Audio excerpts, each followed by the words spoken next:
I've sat in rooms where a child's lifeline is being discussed. Having had a seat at the adult table, I can tell you now that my seat felt out of place.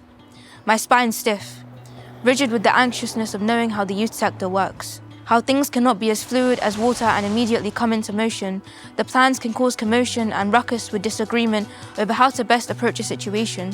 When you see debates over how to allocate funding, you begin to lose hope in a system that you and your friends have relied on since before you knew that a youth worker is more than just a friend.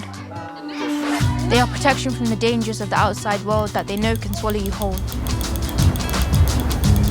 They shield you with happiness so that you may not face the dangers that took your neighbour the year before.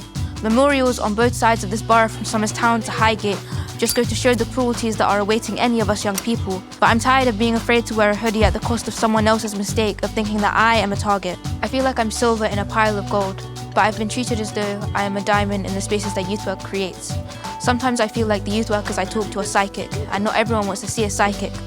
But some of my friends do not know where to start, because the fear of being judged paralyzes their mouths and minds, so they tumble over their words and fall back into the sanctuary of staying silent. Why can't more of us see psychics?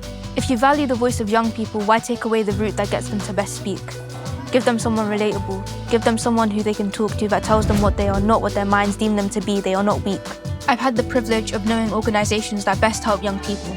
Places where pool is peace and getting 2 shots is a perfect treat. Places where scrutiny is a second language and each of us are fluent. Groups that have made their own table and are doing the best they can to ensure young people are heard. Places where judgment is left at the door, our coats of fear get taken off.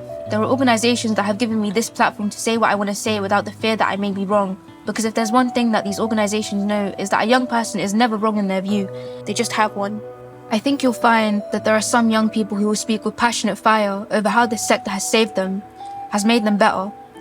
So bring up another chair, so that we may be able to give you more than this poem as to how to help us. I wish this poem could encapsulate the value that youth work provides, but there are an infinite number of experiences that tell it better.